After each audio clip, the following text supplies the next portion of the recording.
ہماری یہ دعا ہے پروردگار ان ظالموں کو نصف و نابود فرمائے، ان کی مدد کرنے والوں کو نصف و نابود فرمائے، مظلومین کی مدد و نصرت فرمائے۔ پاکستان کی عوام، میں عوام کی بات کر رہا ہوں، حکومت کی بات نہیں کر رہا ہوں، وہاں کی فوج کی بات نہیں کر رہا ہوں، فوج بھی شامل ہے، حکومت بھی شامل ہے، صوبائی حکومت بھی شامل ہے، مرکزی حکومت بھی شامل ہے۔ ایسے حادثات نہیں ہو سکتے ہیں جو جھگڑے کی جڑ ہے حکومت اسے نہیں حل کر رہی ہے تاکہ ہمیشہ یہ جھگڑا رہے۔ پارا چنار کی ایک تاریخ ہے، پانا چنار کی ایک ہسٹری ہے، یہیں سے ایک گروہ نکلا جس نے جناب زینب سلام اللہ علیہ کے حرم کی حفاظت کی ہے۔ ان کو بزدل نہ سمجھنا یہ انشاءاللہ، جیسا کہ کسی تقریر میں سید حسن نصر اللہ شہید نے فرمایا تھا کہ مصیبتیں ہمیں کمزور نہیں کرتی ہیں، مصیبتیں ہم پر آتی ہیں ہمیں تضعیف نہیں کرتی، کمزور نہیں کرتی، مصیبتیں ہمیں قوی کرتے ہیں، طاقتور کرتے ہیں۔ ہم مصیبتوں سے سبق سیکھتے ہیں، کیا غلطی ہوئی جو مصیبت ہم پر آ گئی، آئندہ ہم وہ غلطی نہیں کرتے۔ بہت بڑی مصیبت آئی ہے، انشاءاللہ پاکستان کی غیور عوام، وہاں کے علماء جو دل و جان سے لگے ہوئے ہیں وہ اس مصیبت سے سبق لیں گے۔ اور جیسا کہ پہلے خطبے میں نے عرض کیا کہ ایک ہی چیز ہے، وہ اگر وجود میں آ جائے تو جواب تو دیا جا رہا ہے، مگر ایسا منہ توڑ جواب مل جائے گا کہ دوبارہ ان کی ضرورت نہیں ہوگی، اور اس چیز کا نام ہے اتحاد، اس چیز کا نام ہے اتفاق۔ یہ جو علماء کرام ہیں یہ آپس میں پاکستان میں آپ کو پتہ ہے برحال سب کی الگ الگ فکریں، دیکھیے فکروں کا اختلاف برا نہیں ہے، لیکن جب یہ اختلاف فساد میں بدل جائے تب قوم کو نقصان ہوتا ہے۔ اب دیکھیے پوری قوم کا وجود اس کے اوپر حملہ ہو رہا ہے، دعا یہ ہے کہ پروردگار ان کے صفوف میں اتحاد اور اتفاق کی نعمت کو پیدا کرے اور ظالمین کو نابود فرمائے۔ ظالمین کی نابودی، مظلوم کی مدد و نصرت کے لیے بڑا صلوات پر محمد وآلہ۔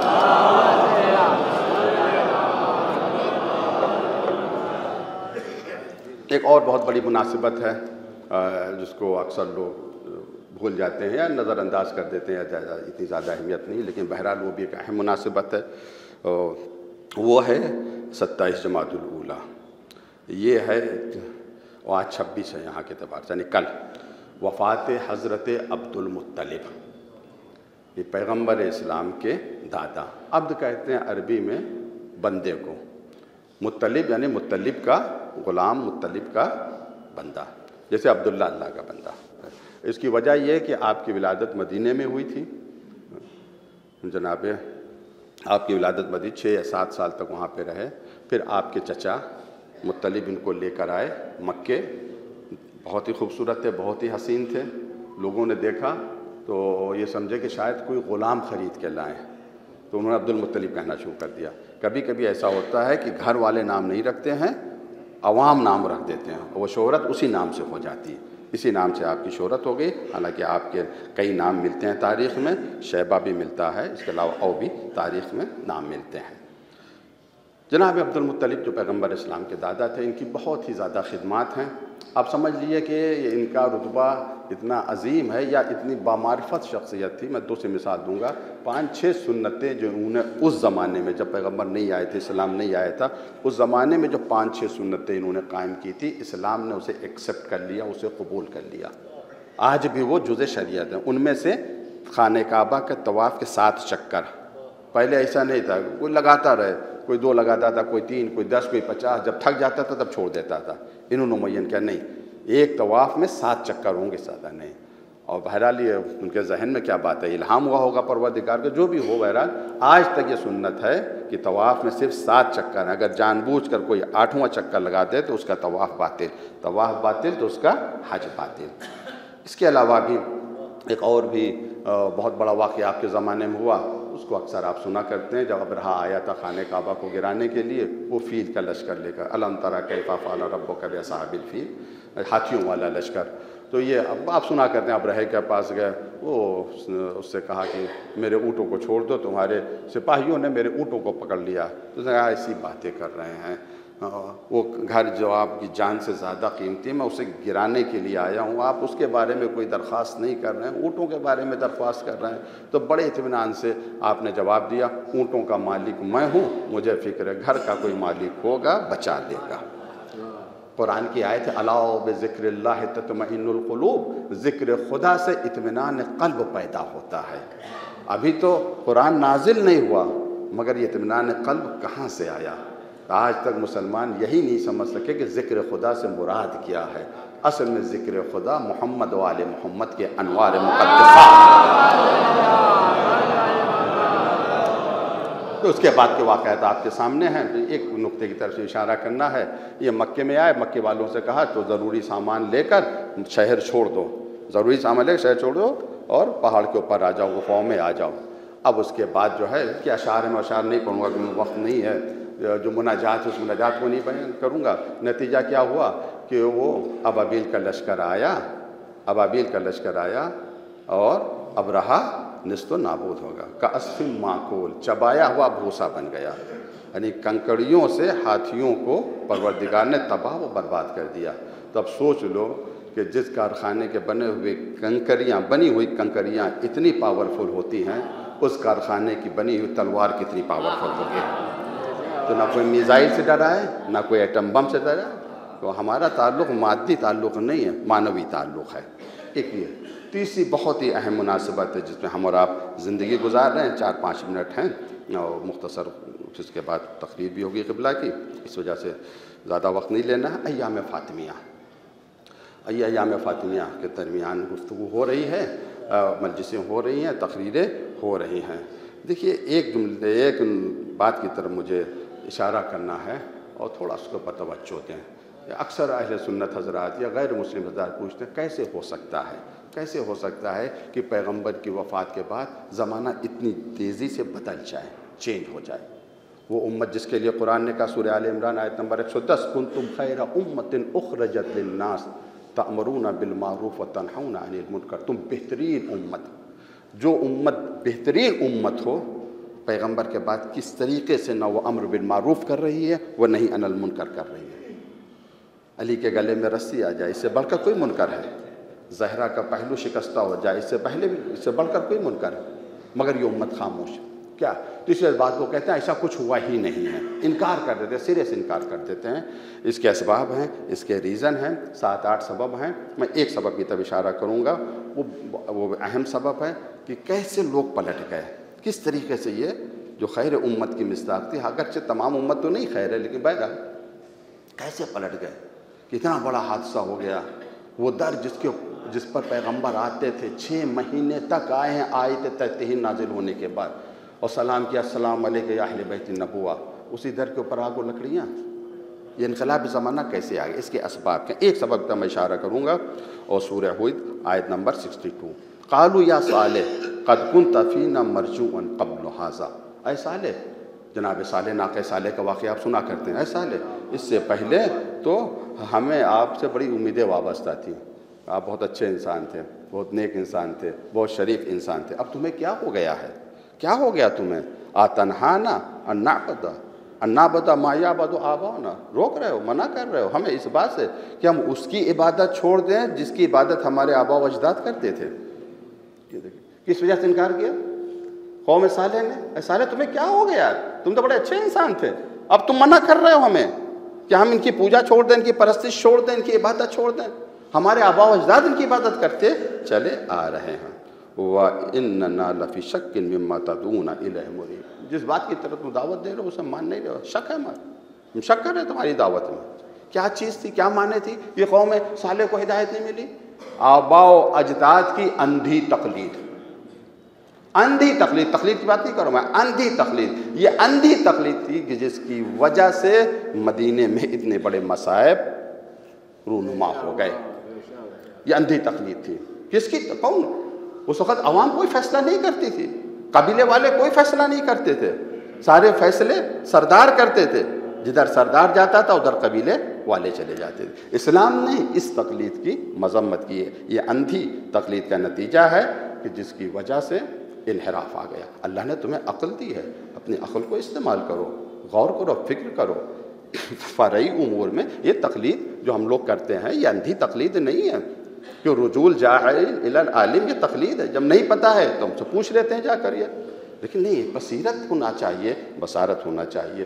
دعا ہے پروردگار سے کہ پروردگار اس اندھی تقلید کو ہمارے دلوں سے دور کر دے، ہمارے دلوں کو منور کرے۔ جن لوگوں نے جناب سیدہ سلام اللہ علیہ پر ظلم کیا ہے، پروردگار ان کو اور ان کے ماننے والوں کو سخت ترین عذاب میں گرفتار فرما۔ پروردگار جو لوگ ظلم کر رہے ہیں، اسرائیل ظلم کر رہا ہے، پروردگار اسرائیل جو ظلم کر رہا ہے اور اس کے بہت سے لوگ اس کی مدد بھی کر رہے ہیں، مدد کرنے والے اگر لائق ہدایت ہیں تو انہیں ہدایت دے، ورنہ ان سب کے شر سے انسانوں کو نجات عطا فرما۔ بہت سے بیماروں نے دعا کے لیے کہا پروردگار جتنے بھی بیمار ہیں سب کو شفائے کامل اور عاجل عطا فرما، ہم سب کی پریشانیوں کو دور فرما۔